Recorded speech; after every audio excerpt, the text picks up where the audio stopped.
discussion, so I hope that you will take part. So I want to actually start with Frane now and ask him, I set some examples of what one might associate with the term fake news, but it's also being mixed with disinformation, propaganda, and bad journalism. And these are definitely issues in OSCE region where you are working. So for your office, what is the issue at hand, and what do you mean when you speak about the issue of fake news? Thank you. Good morning. Thank you, Barbara. As you mentioned already, I mean, fake news is a new term, but it's not. Is it working? Yeah. No, you have to maybe press. Closer. Press. So, yes, I can hear myself now. Good morning, and thank you, Barbara, once again. As you mentioned, fake news is a relatively new term, but the activity of promoting fake materials through the media is not particularly new in itself. It's being referred to as lies in the past, and it's also now being referred to not just fake news, but some people have come up with this amazing term called alternative facts as well. And it's come to life, as you mentioned already, during the Brexit campaign, during the last US elections, and it's now the most, let's say, important and most interesting thing how to deal with it. And for us, the perspective is possibly a problematic one in terms of the way some governments are looking to respond to these particular challenges, in terms of that they are now creating new laws to deal with these phenomena of fake news and also propaganda. I think it's important maybe to talk for a minute and to try and distinguish a little bit between fake news and propaganda, even though, I mean, both are essentially based on lies and in this information.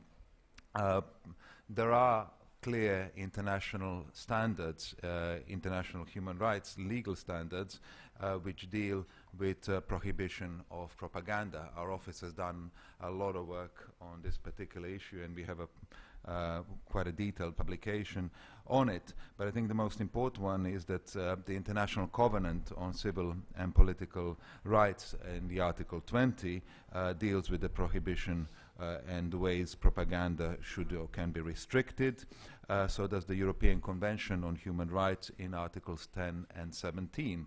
While fake news is such a vague and broad term, it can be quite easily open to abuse when it comes to trying and limiting. If you try and define fake news, if you ask 10 different people what is fake news, I think you probably will get maybe not 10, but at least 7 or 8 different responses. And that lies to the root of the problem when you try use laws to limit such a spread of fake news. It is quite a challenge to try and deal with it, and this is why the 4 special rapporteurs on freedom of expression this year decided to dedicate a joint declaration which is issued every year by the UN Special Rapporteur on Freedom of Expression Opinion, David Kay, the Organization of American States Special Rapporteur Edison Lanza, and the African Human Rights Commission Special Rapporteur on Human Rights, Pansy Tlakula. They decided this year to issue a special joint declaration on recommendations, giving recommendations to the governments and to the various authorities, but also to the media and online internet intermediaries, how they see ways of dealing with this issue, and at the same time protecting human rights. And of course, needless to mention, this was done very closely together with Article 19 and the Center for Law and Democracy, 2 important NGOs in this field. I have a few copies of the joint declaration here, and I'll talk a little bit more about We will speak about what the joint declaration proposes as a solution in a minute, but now I wanted to go to Iman, because the term fake news has been obviously coined, as we mentioned several times, by Donald Trump and the Western media, but the issue of lies and misinformation is definitely not limited to Western media.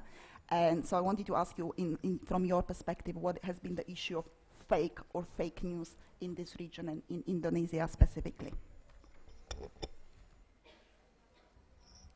Ya, di Indonesia, fake news dimaknai sebagai sebuah informasi bohong, informasi yang apakah itu dari awal memang difabrikasi atau memang sengaja dipelintir, yang kemudian disebarluaskan melalui berbagai kanal-kanal informasi.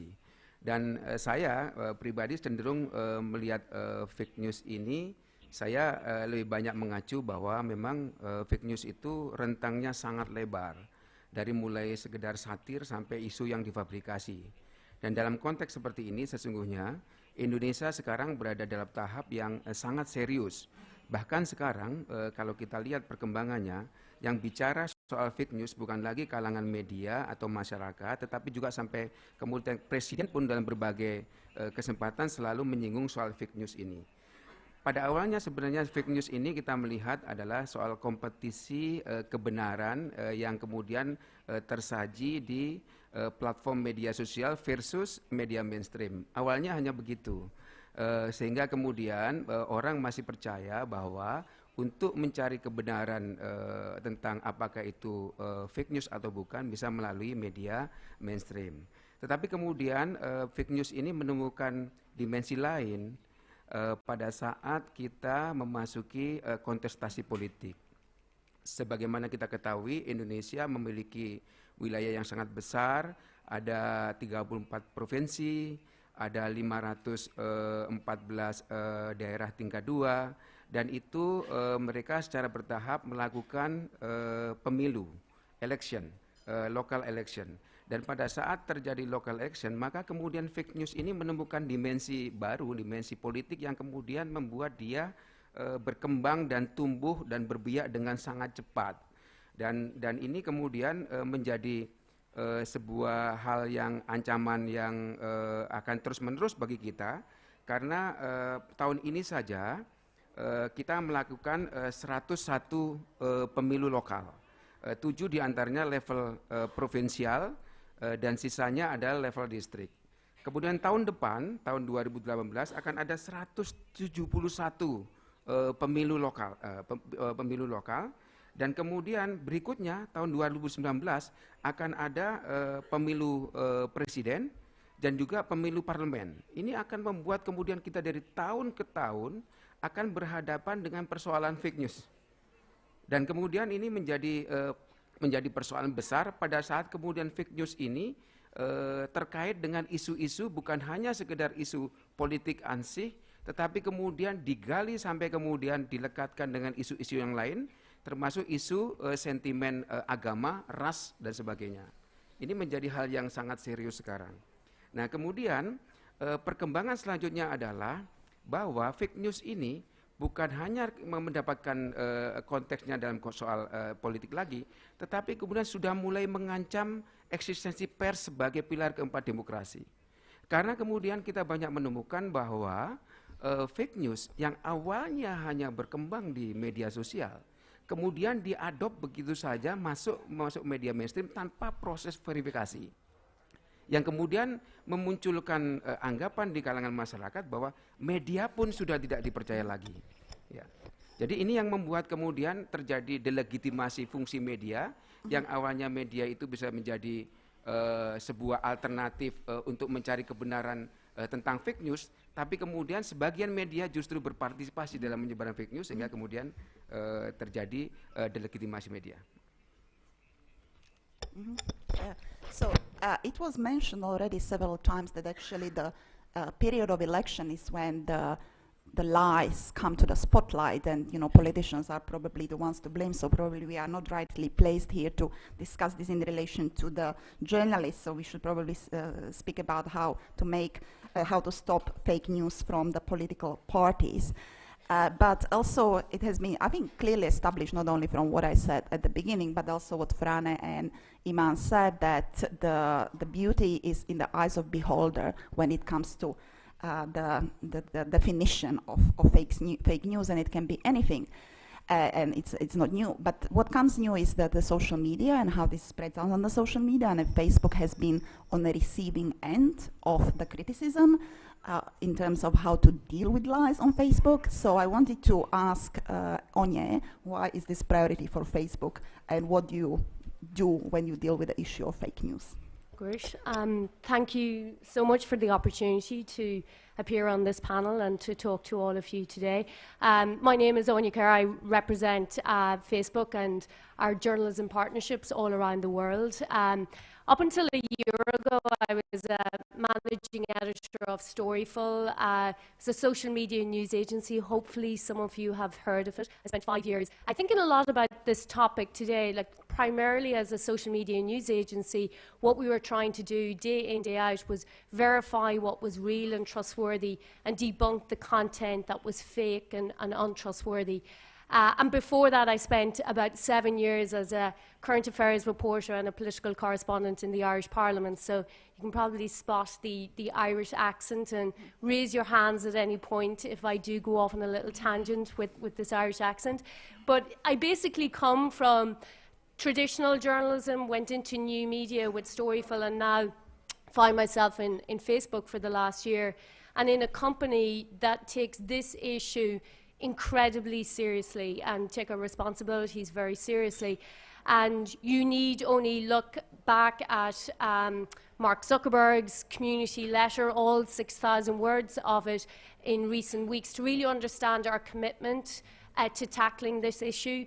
Hopefully some of you have seen and learned about our Facebook journalism project, which also makes clear our commitment to tackling the issue of false news. And basically, to be really blunt about this from the very start of this 90-minute conversation, we in Facebook do not want to see false news on our platform. That's unequivocal on our part. We know our users do not want to see false news on our platform. We consider it to be hurtful, damaging, misleading. It ultimately erodes trust. And already today, we've heard that word about the relationship between journalists and the audience, the users and the public. We also care deeply about trust on our platform. So false news ultimately erodes that, and we consider ourselves to have a huge responsibility in how people use our platform every day, and a responsibility to think about how, our core mission in Facebook is how do we build an open and connected world. And critical within that you will hopefully have seen Mark Zuckerberg talk about a lot, is the idea of informed communities. So false news ultimately runs counter to the core mission of what we are trying to do in Facebook. And so a couple of things that I just want to point out that we're doing, and happy to go into them in more detail over the next 90 minutes. But in Facebook, we're obviously trying to figure out day to day what are the things we can do on our platform to reduce the amount of false news. So there's a number of things we're doing. But we also recognize that false news is also a symptom of a wider societal issue. And those solutions are going to require cross-industry collaboration with people like you, journalists, educators, academics, researchers, people who think about false news, news literacy, trust, inform communities day in, day out. But there's 4 things that hopefully we'll be able to touch on today that we're working really hard on. And the first, when it comes to false news, is disrupting the economics, the financial incentives around it. What we've learned in Facebook is that a lot of false news is financially motivated. So we've been working really hard to disrupt that link between these spoof domains, these spammy websites, and the traffic that comes over to Facebook. So cutting off those ties and ensuring that you cannot monetize that type of content on Facebook. Secondly, we've been building products to ensure that there is less false news being shared on the platform. Thirdly, helping our community be more discerning. What's fake, what's real, what should I trust, what should I not trust? So thinking about news literacy skills, how we can encourage people to be their own arbiters of truth. And the fourth thing is ultimately working with the industry to find industry-wide solutions.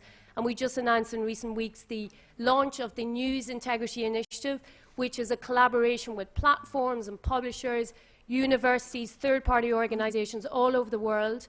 It has seed funding of $14 million to basically help innovate and problem solve around this issue. So that's just kind of high level where we're coming from in Facebook when it comes to false news, and we'll be happy to take your questions over the next 90 minutes. Thank you. Yeah, so it's interesting that you do not want to have false information on your platform, but I think that's quite clear from the definition. That's really difficult to determine what is the truth and what is false. And also, I like the idea that you find false news something which is disruptive to economics. So maybe we can start banning advertisement, because that's basically false news in majority of the cases, as I see it. That's propaganda. Or propaganda, yeah, advertisement. Yes. But obviously, journalists are often called into account when we are talking about, I mean, what is false and what is not, and truth. And actually, I don't like this idea that journalism is telling the truth to the public, because truth is a messianic job. Yeah. It's not the job of the media. The media are selling the news. But anyhow, going back to the topic, I wanted to ask Sophie, because you work for a free speech organization that protects journalists. So from your experience, is this hysteria about false news something which is trying to improve journalism, or is it something which the governments are using and abusing to crack on the media freedom and control the public debate? So what's your perspective? Thank you.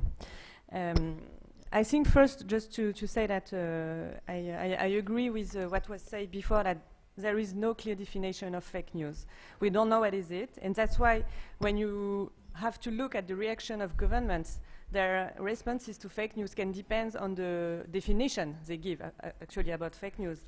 And one thing that is very important is to always have in mind that the issue of fake news must really be approached with caution, and this approach must be proportionate and to protect freedom of expression and freedom of the press. Why? Because we know that you have a lot of countries where you have predators of press freedom that use the term and the concept of fake news to muzzle the media. And many of them have taken recent statements of Donald Trump as means of justifying their repressive policies. So, for instance, we have now the Russian telecoms regulator, which is preparing a draft decree purely and simply to block all content that contains false information. We also have example, for instance, in Africa, because we know information control is key for those political leaders to impose their own version of events. So, for instance, the South African government plans to impose a system of online control of the media in order to meet the challenge of fake news. And we see a growing hostility to the media from the government, probably because there is a crisis in President Jacob Zuma's African National Congress, whose leader tends increasingly to silence dissident voices. In Burundi, this is also an issue. The concept of fake news is also used to muzzle the media. In Egypt, journalists are frequently accused of disseminating false information whenever they criticize the government or when they want to report on sensitive issues. And this comes to leads to a self-censorship among many Egyptian journalists in their coverage of events, because they are feared to join the long list of Egyptian journalists already imprisoned. In Bahrain, we also have, for instance, the prominent citizen journalist and human rights campaigner Nabil Rajab, who was accused last December of publishing false news about the Kingdom of Bahrain. He could face up to 2 years imprisonment on this latest charge, which arises from interviews he gave in 2014 and 2015 to local and regional TV stations about the situation on human rights in Bahrain. So we see that many countries and many predators of the press are using this concept actually to really silence the media and the journalists. And what is also a trend, and which is really a case of concern, I think, is the temptation by Western countries to regulate also this concept. We see now in Germany there is a draft law aiming to force social media companies to delete violating content from their platforms. You have the Italian parliament that there is a bill to criminalize the posting or sharing of false fake news, and that could be sentenced by imprisonment. And even in France, there was a draft bill on fake news, but the senator has to withdraw the draft when they see the outcry of the civil societies. So Sophie showed that actually quite numerous examples of how this term is being used to repress media and stifle critical voices to the government. And I have been quite disparaging about this term. You gathered that so far, but I don't want to deny that the misinformation exists and is a serious problem and actually can lead to serious consequences and even to genocide. If we look at examples like Rwanda or former Yugoslavia. So it's really a serious problem. And then the governments are trying to repress it. So now what to do with it? And how do we address this from a legal and policy perspective? And I want to go back to Frane and ask does the international law, and you mentioned that, already provide a solution to this issue? And is it possible to regulate it in some sort of human rights and freedom of expression compliant way? And if so, how? And also, maybe you can touch upon how the special rapporteurs approach the issue. Thank you. As I've already mentioned, it's the focus of this year's joint declarations by the 4 special rapporteurs, so the experts in the field of freedom of expression. And the recommendation they give essentially, as I said already, are going to governments, but also to the media themselves and to the social media platforms. And first of all, the clear recommendation, and it's kind of obvious, is that governments and political leaders should not generate themselves false news, should not be the source of it. They should be instead factual, trustworthy sources, as an example of good governance and good behavior. And then at the same time, they should refrain from providing general bans on fake news or non-objective information. As Sophie already mentioned, you can see very good and clear examples why this is hugely problematic, and there are many other examples where voices who are in opposition are immediately being accused of being fake news, and such the term is being used to stifle their freedom of expression. What they should do positively is to promote media freedom and media diversity, so that people have a wide range of sources from which they can draw their news from. Governments should also support projects on media literacy and promote digital literacy of the general public through education and awareness. For those of us who spent some time or have grown up in some kind of totalitarian regimes, that kind of comes as an obvious. I mean, we all knew from early childhood that whatever we saw on television or read in the newspaper was probably some kind of disinformation, if I wanted to be polite. So some people, I think, but in general, that would go a long way to helping people understand that you should take a very cynical and skeptical approach to every source of information and check and find alternative sources. So in that respect, government should provide an environment for freedom of expression to flourish. And another important point is that a role of public service media in this context is very important. This is more of, let's say, a European context, but public service media should be independent, factual, and provide good examples and set good standards of journalism. And government should provide the public service media with independence and freedom to be able to do this. And another important element is that government should ensure that there are civil defamation laws as a way to counter disinformation about people, because one of the things that we often hear is, well, we need strong legislation in order to protect people's reputation is being damaged through fake news. Yes, but this should be done primarily through civil defamation laws, which are quite clearly defined, and not criminal defamation, which exists, unfortunately, still in many countries and is being used. Again, I mean, we heard in terms of responses by internet intermediaries in terms of creating editors, algorithm, or flagging fake news. I think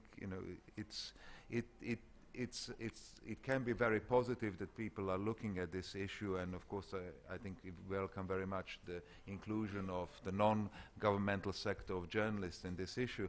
But it becomes problematic again in terms of definition. Who is who is defining what is going to be taken off a particular platform, what is going to be removed, under which standards, under which legislation. If you look at legislative standards in many countries, there is a wide variety of what is permitted and what is not. And of course, that is in what is allowed in one country may be completely problematic in another country. So this should be done in such a way to strengthen international standards on free media and freedom of expression. And then the role of the media themselves is quite important in this role. I think Barbara at the beginning sort of gave a very good example of what is the difference between fake news in a way in journalism by providing a correction to her own fake news. I would only say as a comment that she should have done it much more quickly rather than wait a whole year to let us know that this publication was being delayed. It was UNESCO's publication, yes. not mine. So a little bit of a humor and joke aside, but essentially the media, through providing a platform where they allow for corrections, are showing that this is not about fake news. People do make mistakes, and there is a very big difference to correcting facts of a story or making sure that different views are represented, to knowingly promoting fake news and disinformation and propaganda. So the media should strengthen self-regulation and support such initiatives to ensure accuracy of the news and provide right to reply. And this is again something that the authorities and the governments can have an important role to provide an enabling environment, not to create self-regulation for them, because that's not self-regulation. Self-regulation means it's done by the media themselves, but media this is the way they can support and fight against this phenomena.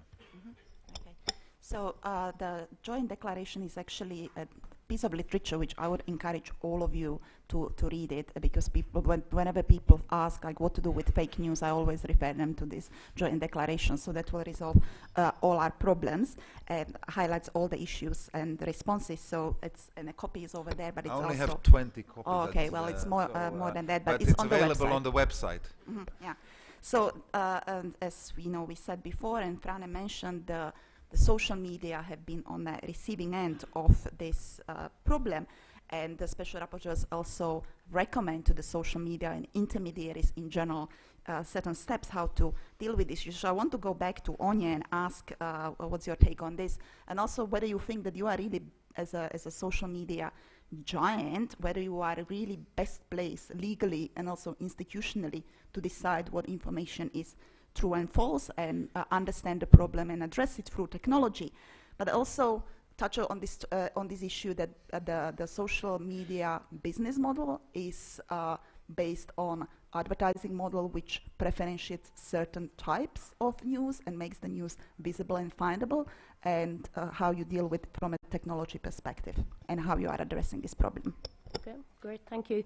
Yeah, so I guess stepping back for a moment, the Facebook platform is a place with almost 2 billion users today, which is a phenomenal community where people are sharing stories, videos, links, text day to day, sharing opinions, images, and it's just this incredibly vibrant, dynamic community. And what lives behind newsfeed every day are basically a system of values that Facebook has thought very deeply and meaningfully about. And the first and foremost is that Facebook is a place where you come to engage with your friends and family, first and foremost. But the second thing that we always note in our values that sit behind the newsfeed on Facebook is that the newsfeed, the Facebook community, should be a place also that you come, to be informed, that you have informed conversations, that you are exposed to informative content. And so with that core vision that I mentioned earlier of this idea of building informed communities on Facebook, we need a strong news industry. We need quality content. We need strong, authoritative, trustworthy journalism, which is what many of you here today offer day in, day out. And so what we're all the time thinking about is, in order to build that informed, civically engaged community, we need to work with the news industry as a partnership, and hence the Facebook journalism project that I mentioned earlier.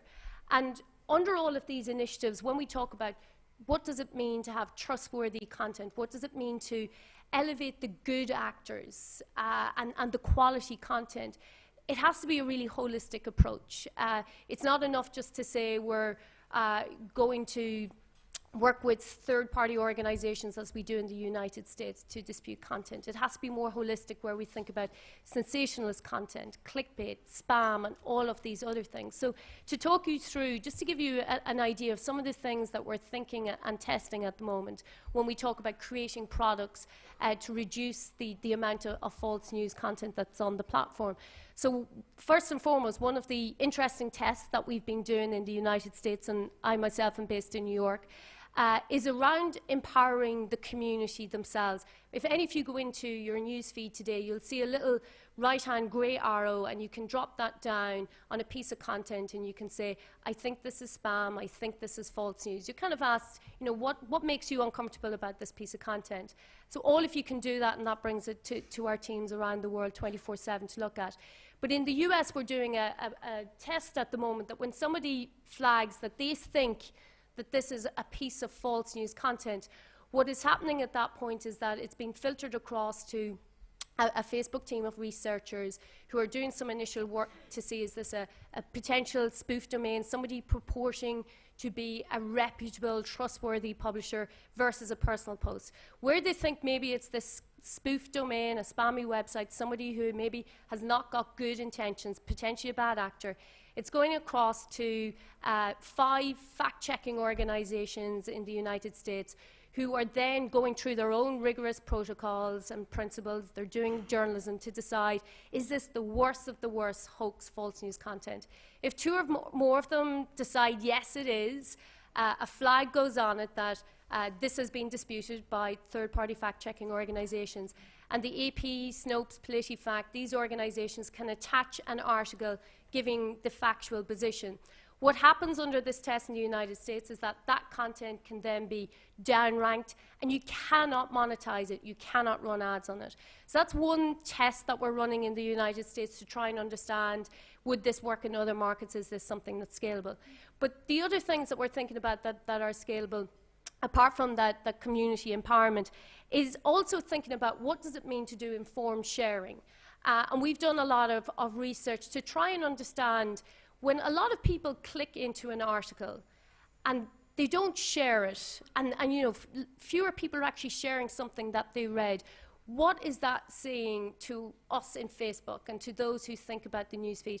And so all the time we're interpreting those signals and interpreting, is that because it was clickbait? You know, it was sensationalist, it was, you know, all capitals, trying to get people to hook in on a headline, but the headline didn't match the content. So we're all the time looking for those signals, and where it's clickbait, where it's spam, where it's sensationalism, you know, that potentially is going to be downranked in newsfeed, and again, we're going to try and make sure we're elevating the good actors. So all the time looking for signals like that.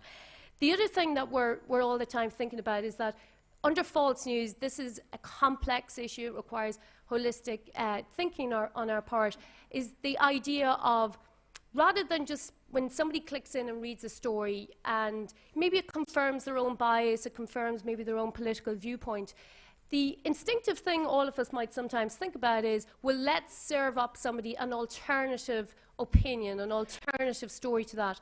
What our research has shown us in Facebook is that simply serving up one alternative viewpoint will actually make many people just more entrenched. They'll actually be more orientated to their original belief. And so what we're thinking a lot about in Facebook is the idea of a complete picture. How do we offer the community a more complete picture? And that means thinking about more perspectives and more related articles. And we're doing a lot of testing at the moment with that concept, that with some of the big issues of the day, before you even click in to read that article, you're seeing some suggested articles underneath. In France at the moment, we have a really interesting test with the elections there, that you're seeing a range of perspectives around where all of the candidates stand on particular issues. So my point being with this, that, you know, false news is one thing that we're tackling, but this has to be more holistic around polarization and sensationalism, spam content, etc., to make sure that we're really thinking about the feed quality and the quality of content that our community are seeing. And one last thing I just want to mention is that, you know, all of us probably think a lot about the supply of journalism, the supply of content. What we're really trying to think about as well, in parallel to all of these efforts around, as I mentioned, disrupting the financial incentives, building products, helping our community, it's to think about the demand for journalism, the demand for that content. And that's where, to your earlier point, Barbara, Facebook does not want to be the arbiters of truth here. And I imagine many of you in the audience would agree with that statement. That is why we have to think about collaborative opportunities with the industry, working with third-party fact-checking organisations, empowering the community. And to that point about demand, that's where news literacy is a core concept that we're giving a lot of thought to. Locally, here in Indonesia, we've been across 7 cities, into schools, understanding what education initiatives look like. We've been running at the top of newsfeed in recent weeks here in Indonesia and across the world, 10 tips and tricks for people to come in and think about what does it mean to be an informed sharer on Facebook. And we're giving people the skills and tools and expertise that they need to be able to debunk and verify content, decide what's trustworthy and what isn't. But we're doing that with experts in the field, like many of you here, and it's a collaboration that we're looking forward to really progressing in weeks and months to come. Yeah. So thank you very much. And you mentioned the collaborative approach and need to involve various stakeholders. So obviously the media councils and media industry is an important stakeholder here. And you also mentioned sensationalism, which you know, mainstream media or tabloid media are often part of a problem. So I wanted to now ask Iman, as what you as a media industry are doing, and especially from the Press Council perspective, what steps you are taking to address these concerns, and also whether the Press Councils actually, in the age of digital media, have any relevance in the debate, and if so, what? Ya, pertama saya ingin katakan bahwa Dewan Pers dan juga masyarakat pers di Indonesia dalam posisi tidak ingin membuat peraturan baru mengenai fake news ini. Dengan dasar pikiran bahwa fake news ini bisa disikapi dengan oleh masyarakat pers dan juga masyarakat dengan tetap berpegang pada aturan-aturan yang ada. Tadi sudah disampaikan bagaimana dengan melindungi kehormatan individu yang dirugikan oleh fake news. Di Indonesia sudah ada beberapa undang-undang yang sudah melindungi itu, termasuk juga undang-undang mengenai informasi dan transaksi elektronik. Dan itu sudah cukup menjamin adanya perlindungan terhadap hak individu dari serangan fake news. Nah, kita harus melihat bagaimana Dewan Pers dan juga kita masyarakat pers menyikapi ini, atau kemudian memproyeksi bagaimana menghadapi gelombang fake news ini. Dasarnya adalah kita harus melihat aktor-aktornya. Jadi kita yang perlu kita lakukan, saya setuju tadi disampaikan bahwa salah satu hal yang penting adalah melakukan digital literasi, media literasi, itu yang memang selalu kita lakukan. Dan saya bergembira tadi Facebook mengatakan bahwa mereka punya concern besar dalam soal ini, dan kami Indonesia sebagai 5 besar pengguna Facebook di dunia, dan kalau ada Perserikatan Bangsa-Bangsa Facebook kami itu memiliki hak veto, maka kami benar-benar sangat berharap bahwa kemudian Facebook itu berpartisipasi betul dalam soal digital literasi, apalagi kalau kemudian media literasi di Indonesia. Terima kasih nanti kalau saya itu. Yang kedua adalah bahwa kita juga dalam konteks bagaimana media berperan dalam fake news, memerangi fake news itu, sekarang secara di luar kerja-kerja jurnalistik, masyarakat media sudah membuat jaringan-jaringan anti-hoax. Jadi mereka bekerja sama dengan inisiatif dari masyarakat sipil, bagaimana mereka membentuk jaringan untuk terus menganalisis adanya informasi yang dicurigai sebagai hoax. Di Indonesia ada turnback hoax, itu turnbackhoax.com. Kemudian kita juga ada bukan hoax. Kemudian juga ada jaringan-jaringan dari wartawan yang secara voluntary untuk selalu menginformasikan adanya hoax yang beredar di masyarakat. Nah, yang lain adalah kita melihat bahwa kebebasan bermedia di Indonesia itu juga diikuti dengan adanya penyimpangan-penyimpangan yang muncul dari media-media yang gagap untuk melakukan praktik bermedia. Mereka tidak mampu, pada dasarnya sebenarnya mereka tidak mampu untuk mendapatkan operasi, pendapatan dari operasi mereka. Maka yang terjadi adalah mereka melakukan fabrikasi hoax. Dan ini kita juga melihat bahwa hal serupa juga sudah menjalar ke media-media mainstream. Karena mereka melihat bahwa dari 120 triliun iklan yang ada sekarang, dari iklan digital itu hanya 10% yang masuk ke media mainstream digital. Artinya bahwa untuk bertahan hidup kemudian sebagian dari media itu mengejar clickbait. Artinya kemudian mereka tanpa sadar itu mereka juga memproduksi hoax untuk sekedar menaikkan kepemirsaan atau klik mereka. Ini menjadi problem besar, oleh sebab itu sejak beberapa tahun terakhir, Dewan Pers membuat pelatihan-pelatihan yang tujuannya mendorong media untuk memikirkan ulang model bisnis yang selama ini mereka jalankan. Jadi kalau tadi Facebook mulai menawarkan monetisasi dan sebagainya, itu mungkin bagian dari solusi ini. Karena sesungguhnya dengan adanya sekian sempitnya peluang untuk mendapatkan iklan, jangan sampai yang terjadi kemudian pemerkosaan terhadap jurnalisme hanya untuk menyelamatkan perusahaan pers. Ini menjadi persoalan penting sekarang. Jadi kami sangat berharap adanya inisiatif dan juga gagasan-gagasan yang memungkinkan kita untuk memikirkan ulang tentang bisnis model, tentang bagaimana kita mengenerate revenue stream baru di luar iklan display dan sebagainya. Itu akan bisa menyelamatkan bisnis media dan juga menyelamatkan jurnalisme as well. Thank you very much. Thank you very much for this interesting comments and examples of what the press councils are doing. And another important stakeholder in this debate that was mentioned several times are NGOs or civil society. So before opening the floor to questions, I wanted to ask Sophie, what sort of activities are NGOs, especially those that are working on press freedom, doing to address the problem at hand, and what can the civil society do to contribute to finding solutions? Thank you. I think it's very important first to remind that all this fake news debate really harm civil society and journalism, and that the threat posed by fake news doesn't emerge because of journalism, as some leaders, political leaders such as Mr. Trump, Mr. Erdogan, Putin tries to attack independent journalism.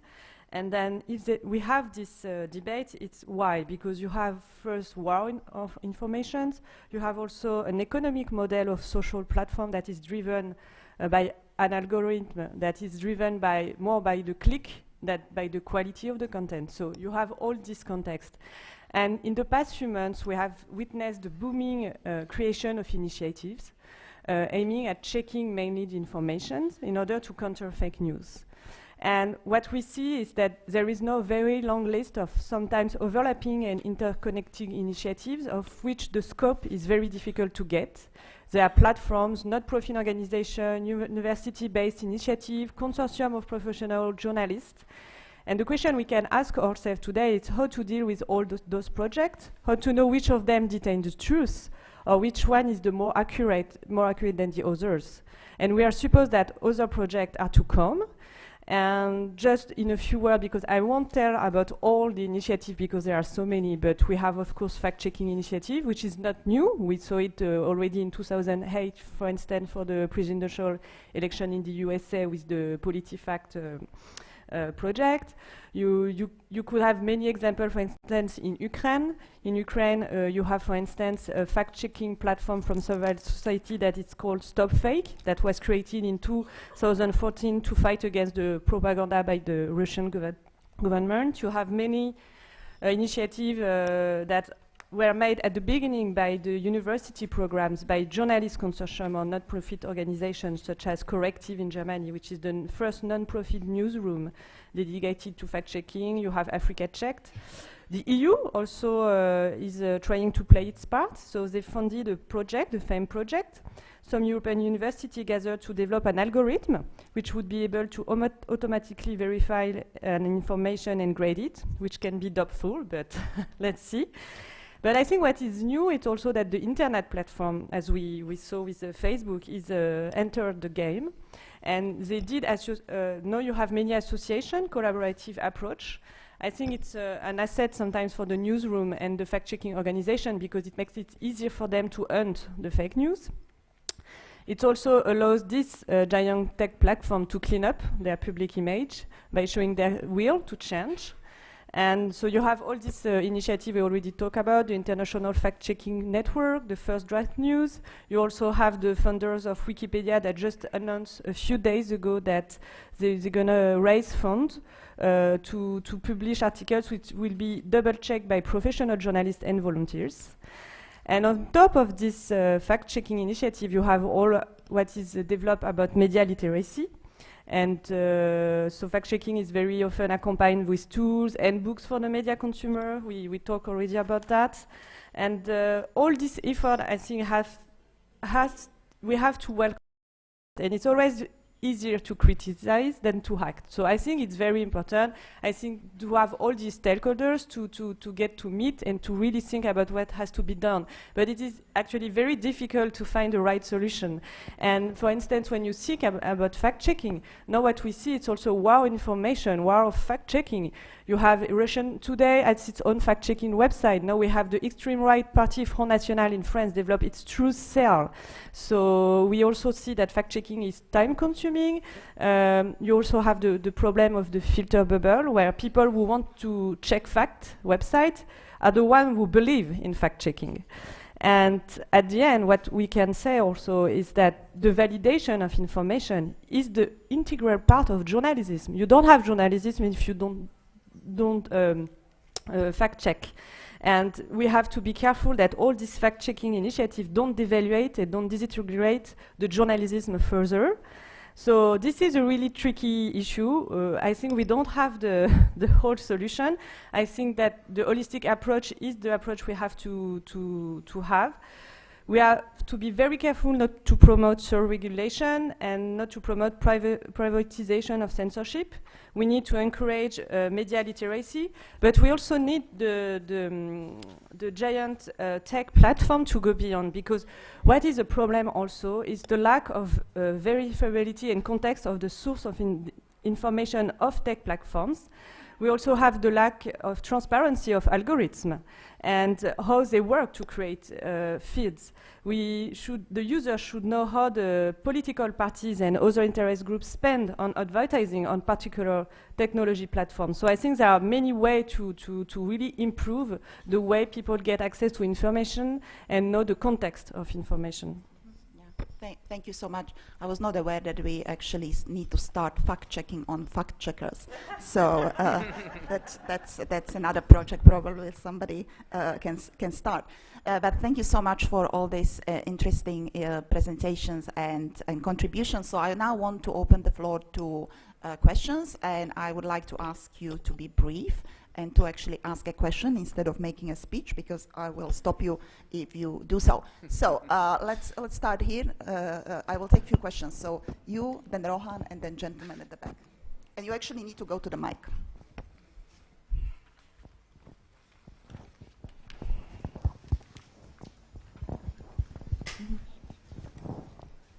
No, it's not working?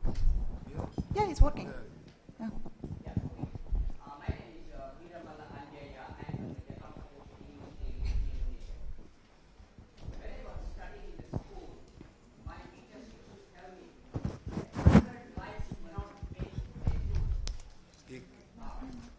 Oh, Mike. If you can take it. Yeah, take it, please. Check. Yes.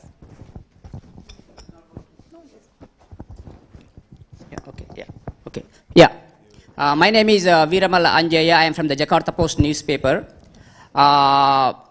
Today we are discussing about the fake news. When I was studying in the school, my teachers used to tell me 100 lies cannot make a truth. But now we have to see there is a new trend thanks to this internet revolution. Now many people are trying to make a fake news as a true news by employing cyber force. They are employing people to write comments favorably. This is really good. Even governments are also involving, even the political parties, even in the recent Indonesian elections also, this is a new trend. They have, every political party, every political leader, they have a cyber force to boost their image. So this is a very bad trend. But for this fake news, I have a suggestion. Yeah. Okay, can you ask the question? Yeah. I have a suggestion, not a question. I have a suggestion. Like we have a Transparency International, we have a Amnesty International. So like that, I think there is a need for a new organization which has to announce every year which are the major news media websites which publishes fake news. So to name them and to shame them. Every country, maybe in this, we can invite the governments also to participate in this endeavor. All the press organizations, they can have this mechanism. So every year, we have to check a body and announce which are the media organizations. So that's really interesting solution. Yeah. Okay, yeah, so thank you for your contribution. Yeah, so the gentleman behind you, and then Rohan. I'm just going to put his comments into a suggestion, because the presentation seems to be focusing on what we see on our screens, on our feeds. And that's only the symptom of the problem. Much of the problem is going on behind the scenes. As he has said, no? Politicians, different actors have gamed the Facebook algorithm and system of likes to make it the mess it is in now.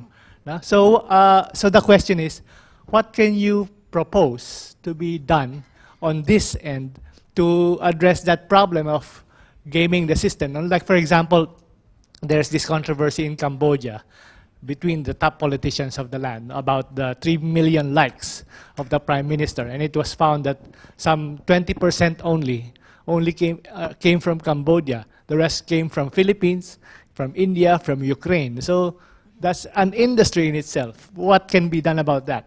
Thank you. Rohan, and then I take the questions here. Hi, this one's for Anya. You may have seen that tech meme graph, or several graphs, which showed the way that the top 20 stories about the American elections from mainstream media declined and were overtaken by fake news stories in the run-up to the American election. So basically, there was more engagements with fake news than, if you like, real news, and that link, according to TechMean anyway, looking at the figures, seemed to be directly related to the change in the algorithm, which put Friends First ahead of traditional publishers. And if you are committed to Friends First, where is the space for traditional publishers and new publishers? And slightly further to that, you have a system of instant articles, which I know is not going down necessarily very well with the larger publishers, but does open up a great deal of opportunity for smaller publishers who have professional records, but not the scale or the influence of the Washington Post or the Guardian. And perhaps you could talk a little bit about the work that Facebook is doing with smaller publishers. Okay, thank you. So here was the hand here, Errol, and then there, lady there, and then we open. Hello? Yes. Can I? May I? Yeah, go ahead. Thank you. Errol and Errol from Reporter Without Border Turkey. Thank you very much for all these valuable contributions. My question goes to Ayn once again. In Turkey there is an impression among the public that is Facebook is one of the platform the most cooperating with Turkish government in terms of regulating or interfering to social media accounts. And what do you know the challenges facing by Facebook, especially on Turkey, or whether there are some countries like Turkey where there is a specific challenges that you face in terms of fight against fake news content or for other reasons. Thank you. Okay, so let's go and take those questions. In terms of first question was about to panel in general, what we can do with troll armies and politicians hijacking the system. So I don't know who wants to respond to that. And then there were two questions to Onye about what Facebook is doing to help small publishers and in authoritarian countries. Do you want to take the troll one? Okay. Essentially, and politicians and troll armies, I think one key element is that politicians need to show some accountability in terms of them, I've already said, not being the source of misinformation. So I think they should be hammered by the public if they are being seen as a source of information. And but for that you need a public that also understands what is being said in terms of fake news. So we come back to the education. I think also the troll armies, there are some, of course, technical means to differentiate between somebody who is posting genuinely and somebody who is posting across a wide variety of platforms at the same time using, I don't know, very sophisticated software. And that's, of course, not freedom, that doesn't fall under freedom of expression when you are engaged in that kind of activity. So in addition to technical means, I think, again, I come back to the issue that people should be a little bit more understanding and critical what they are consuming when it comes to news and current affairs. I mean, when we read stories which are sort of titillating and interesting, that's one thing, but when we are trying to educate ourselves about the world that we live in, I think we also need some personal responsibility about what we are consuming and double check even more reputable news items. I think it's good to have a couple of different sources when it comes, and that goes back to my sort of first vocation, which was journalism, and one of the first things that I was taught is how to get more sources and how to see when maybe the same article that appears in a number of different outlets is actually running back to the same source. So those are, I would say, are the key elements here. So you advocate for helpful distrust to everything, and people from our regions are actually very good in that, because we grew up under the systems where you were not supposed to trust and believe anything unless it is officially denied. Now I want to go to Onye, whether you can answer those two questions. Yeah, I'll pick up on that question of political trolling, etc. First and foremost, the thing to say is that we want to ensure that we get the balance right of providing for freedom of expression on this incredibly huge and vibrant community, but critically keeping our community safe, and for this to be a place that people feel they can come and have safe and informed and engaged conversations. So that's the critical balance that we're always trying to strike. With issues that you talked about with political trolling, we know that there are some bad actors. We know that there are some who misuse the platform and are trying to manipulate a civil discourse. And we have gotten much more sophisticated in how we think about security on our platform, from just traditional work around thinking about hacking and malware and spam, to now really thinking about the bad actors and who are trying to manipulate a conversation, who are trying to deceive people. And we're giving a lot of thought to that day to day. And the ways in which we approach this are ultimately three-pronged, and we have teams all over the world who are just dedicated to thinking about safety on our platform, to thinking about political trolling and all of these critical issues. And the way their work breaks down is into ultimately policies, programs, and products. And so the first thing to say under policies is that we have community standards.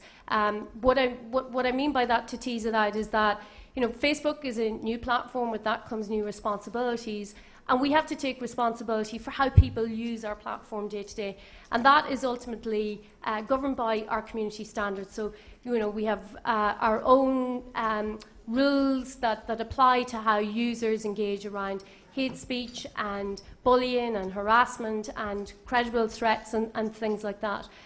So, you know, day to day we are managing our community according to those community standards.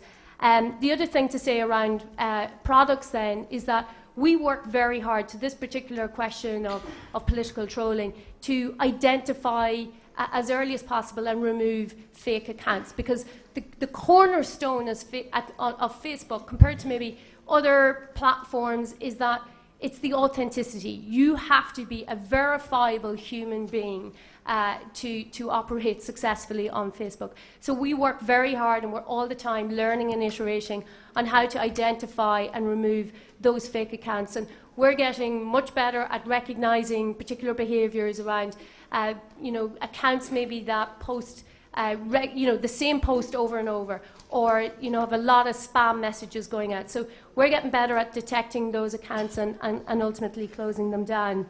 And the other thing to say then is around programs and security, and making sure that we are working with people in the industry around research in this area, that we're doing outreach and education so that journalists understand what it means to protect their privacy, to be secure on a platform like this, and not have their own accounts manipulated for deceptive purposes. So, you know, on this particular question, I would just say we take it very, very seriously and are day-to-day, 24 hours a day, working across the world to make sure this is a safe and responsible place for people to communicate day in, day out.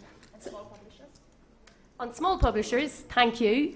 So, thank you for that question. So, first pillar of Facebook Journalism Project, the question was about how are we working with small publishers, and often I think of local publishers, and I myself as a journalist started out, that's where, you know, I learned the bread and butter of journalism was with a local newspaper.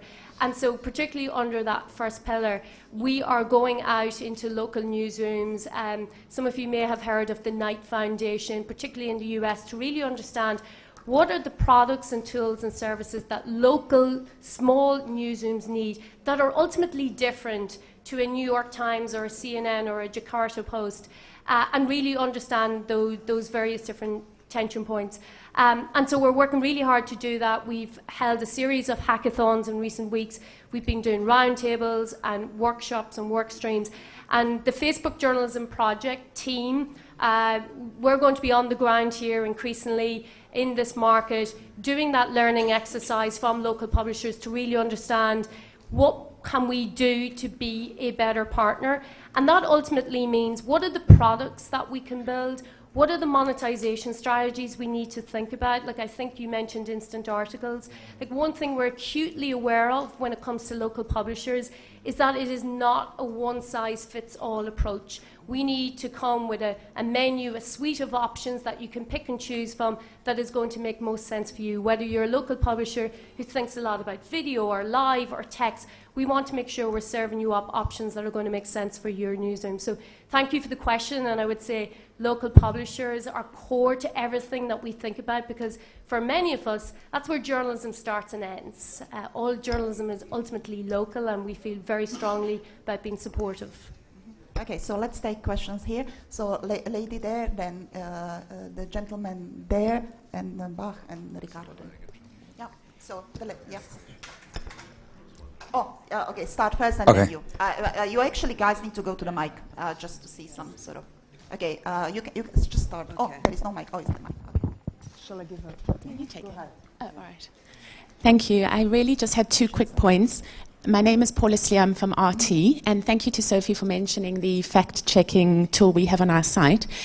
We really appreciate the work that you do, and my point, it's maybe more a point than a question, is that at the moment there's no Russian organizations that are engaged in the fact-checking community, and we really would like to be. We do take it seriously, so I put it out there as an offer. My question to the lady from Facebook, sorry, I can't pronounce your name.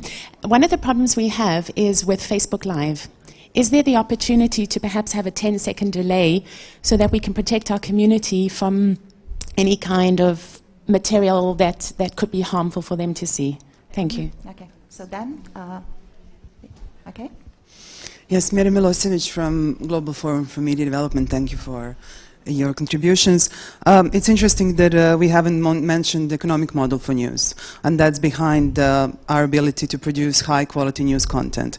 And it seems to me that the fake news or false news is just the tip of the iceberg of something that has been happening over the last 20 years as an economic model for digital content, and that's valuing clickbaits or clicks over really reading, consuming, and engaging with quality content. So the question is, what do we know about your core business, not the journalism project, but your core algorithm in terms of pushing, promoting, and linking to advertising the content? Is it still based on clicks, likes? Is it still based on not looking at what people really consume? I am positive, and I know that today we are able to measure really well how much of the article has been read.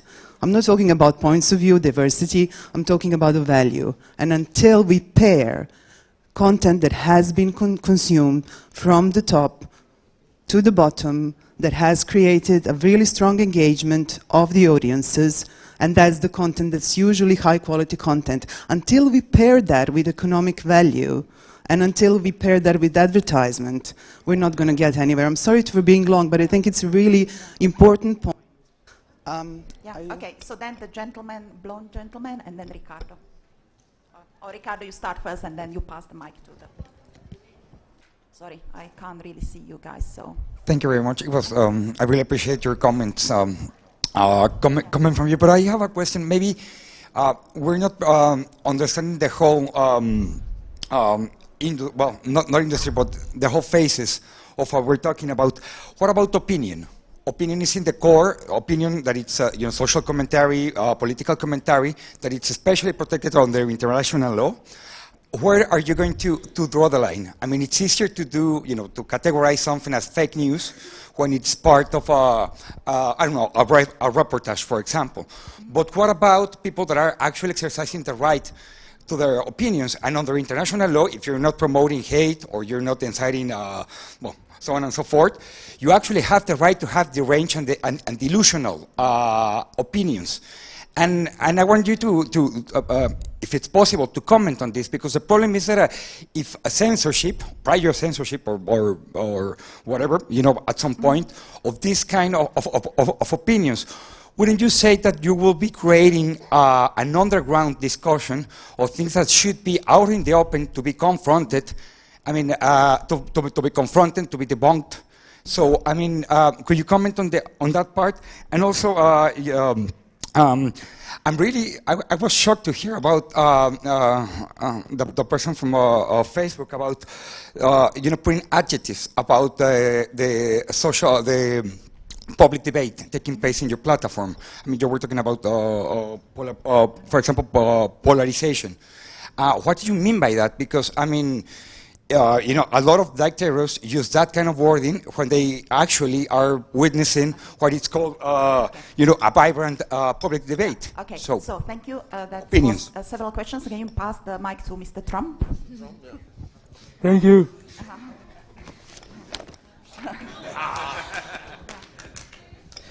I'm suppose I'm very good looking then, no? All right, so I'm Margianta. I'm an international relations graduate from Paramanda University, Jakarta. So I would like to ask, perhaps also pointing out the insecurity between us, that we are now living in a, are we now living in the right direction? We are going to be a more progressive democratic society, or are we few steps away from a dystopian Orwellian world? Because in social media, it was built under common good, built under hope for civic virtues like empathy, honesty, and truth. But we didn't know that there were also demagogues, pathological liars who also tend to use it in other way.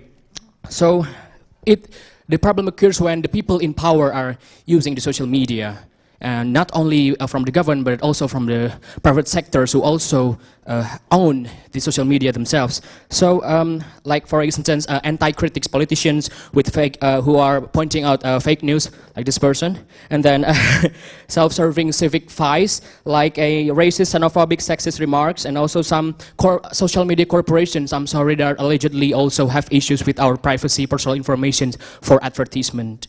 So basically my question is like, how do we handle this fingertips propaganda? How do we handle this that prevent further tension, social conflicts in the society? So first, so it divides the question into two parts. First, what can we do as the government, because we don't want too much risky intervention from social media corporations, profit-based social media corporations who has issues about taking care of our privacy, and as the civil society, what can we do? Because we don't want government to put too much strict limits, then we don't want a big brother or in an Orwellian way that also endangers the freedom of media and social media users. Like in Indonesia, we have also the troublesome, often misused electronic information and transaction regulations, which also sometimes being criminalized. Some activists also being criminalized for their freedom of expression. Okay, what can we do in this post-truth era? Thank you. Thank you. Because we have been actually talking about this for last 1 hour.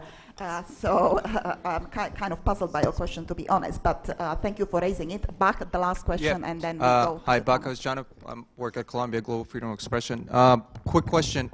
How do you define success in this conversation? And the reason I'm asking this is because, at least in the US, you see that a lot of fake news stories were generated out of public discussions, out of forum discussions, and didn't come from any media websites. So I'm wondering if this discussion is just a way to protect the media. Are we just trying to separate, media generate fake news stories from anything else? And once we have some trust in the media again, okay, we're fine with fake information being disseminated by private persons? Or is there something beyond that? Okay, so we had 3 questions to Onye from Facebook. I see the Facebook is really being hammered here. Sorry about that. So one was about the delaying of the video. Then there was a question about the algorithm. And then where do you draw lines between fake opinions or like biased opinions and fake news? And are you censoring the opinions? And then we had a question about dystopian future and about whether we are like doomed, which obviously we are. And yes, that's the conclusion. And then what is the success of the debate? So I first pass to Onye and then to the others. Okay, great. So on the first question about live and that idea of a 10-second delay, that is something like some of the team are here from Facebook Journalism Project today. When we go into newsrooms, this is a question that has come up. I would say on live, when we launched that product a year ago, it was a good product. It is now a great product because it has gotten better day by day because the feedback from journalists and editors and questions like that. That is definitely one we did take back to our product team and I believe is under review. I think the question you're trying to get at is ultimately if maybe something graphic happens or something maybe that you have ethical concerns about maybe as a journalist or an editor that you can put a delay or maybe some kind of graphic overlay. And I know this is what broadcasters have been asking for, is there maybe some kind of warning that you could put on very quickly just to say to your audience, we're taking 10, 20 seconds to check this out. So I will just say on that, it's something that has come up with publishers and journalists. We have taken it into our product team. And I would say when we do it, or if in fact it's already being done and I am not up to speed on this, our Facebook Journalism Project page, I encourage you, please go and follow it. We also have a private group that we operate for editors and journalists that we update every single day. It's the Facebook partnerships and operations teams and product teams. And when we're doing features updates and things like that, we go in there. So for any of you in Facebook later on today, go into search, hit news, media and publishing. Just make sure in your biography you're really clear that you're a journalist and editor, and that is the type of place where we can give you updates and things like that around live. On the second question on the newsfeed principles, and I think you were tying it, ultimately, can you monetize content? Is there a way to build sustainability? I think on the first question about how newsfeed works, our commitment is to be much more transparent around the values and principles and any changes, frankly, that come to the newsfeed. So I encourage you, we have a newsfeed FYI blog. If you simply Google Facebook newsfeed FYI, that's where you will see us being really transparent when changes come. When those changes come, sometimes it is on foot of rigorous research and feedback from our community. It tends to be, we have a quality feed team. day in, day out, we're doing surveys. When they click and read something, we're asking them, was this useful? Did this help inform you? So often those changes are on foot of what the community is telling us that's most useful to them. And as I mentioned earlier, in terms of the newsfeed values, yes, it's friends and family first, but what do friends and family very often talk about? It is news content and information that is going to help them have informed conversations amongst their family. So I hope that has addressed the first piece of the question. I have a nodding, shaking head. If it's not, I will seek you out after this. Thank you. And I thought maybe the second part of your question was around monetization and how journalists and newsrooms can build some sustainable revenue on Facebook, and that is a deep commitment of ours. It is enshrined in the Facebook Journalism Project that we want to work with the industry to figure out improved monetization options. Like right now, you can monetize through instant articles. We're doing a lot of testing around video monetization and what does it look like to have commercial breaks during a live or midstream advertisements during videos. So there's a lot that we're working on with the industry to figure out how can you build more revenue on our platform. If that hasn't answered the question, I will seek you out or seek me out afterwards. There was a question, what had I meant by polarization? I'll be really brief. What I had meant by that was that Facebook is this platform of 2 billion people. Never before have we been potentially exposed to such a diverse range of opinions and ideas and exchange of information. So what I meant by that is that, since the history of time, editors, producers on TV are often accused of, well, you're making editorial decisions and, are there your own biases? And this question sometimes comes up with Facebook of, is there polarization on Facebook because our subconscious bias is to surround ourselves with people that we agree with and find comfort in that.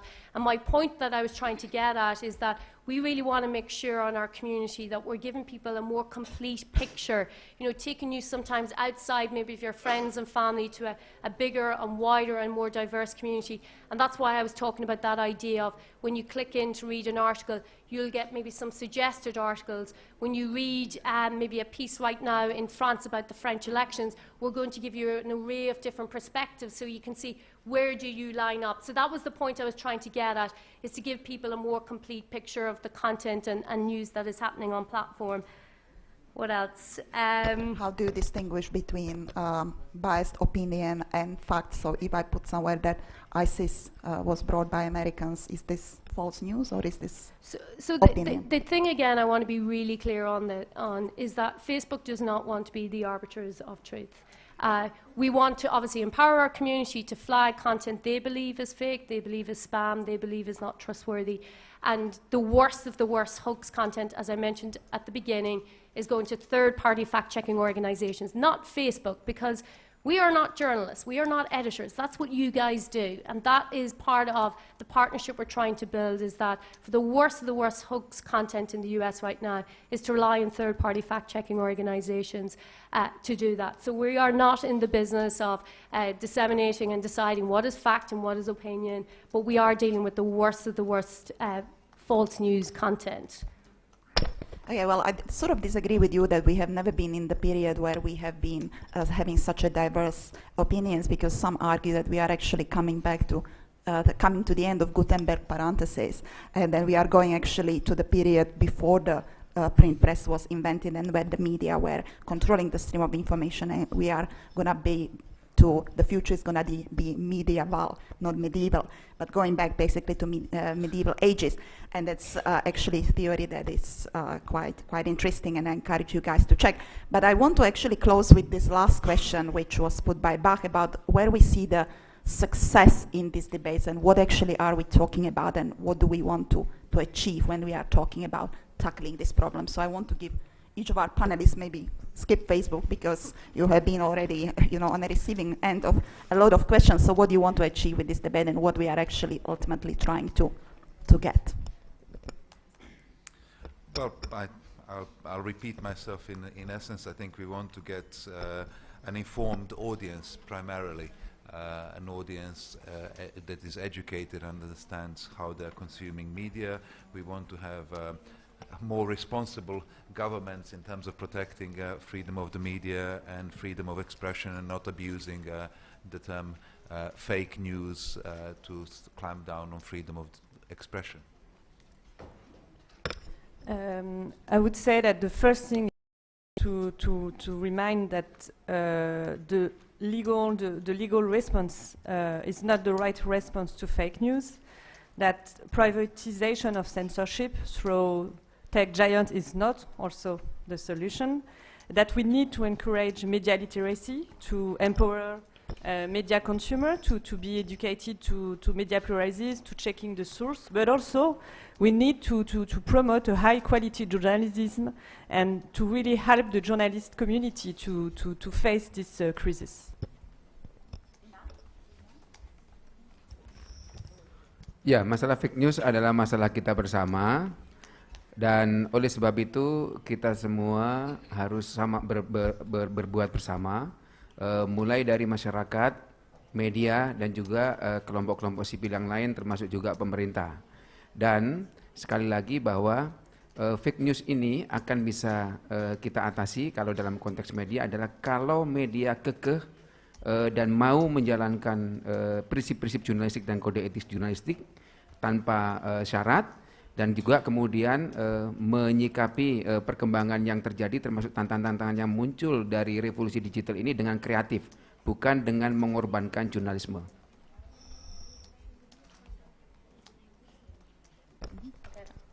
I promise to be brief. Yeah, I think for success, I'll finish where I started earlier. It's that, you know, from Facebook's perspective, that we will, you know, have cut off those financial ties between spam, spoof domains and our platform, that there will be less false news that is exposed to people to even share, so less false news available on our platform, that we will have worked with the industry on collaborative solutions, and not just solutions that will benefit Facebook, but frankly the entire news ecosystem that we deeply care about. And that we will have a community on and off Facebook that is informed, that is engaged, that are critical sharers and have their own skills to be their own arbiters of truth. Because, you know, I think the thing that sets apart the community today is that they are not just receivers of content. They are publishers, they are eyewitnesses, they are their own verifiers, they're their own debunkers. And what makes me really excited and hopeful sitting here today is the potential to empower our communities and users and public to actually help us with this entire solution and the work that we're trying to do collaboratively. Yeah, thank you. And also, we haven't responded to a gentleman in Mr. Trump's mask, but the solution, as I said already, is what was discussed in the panel, but also I encourage you to pick up the joint declarations, which, as I said, solves all your problems and gives you the list of things to do and don't do if you are addressing the fake news.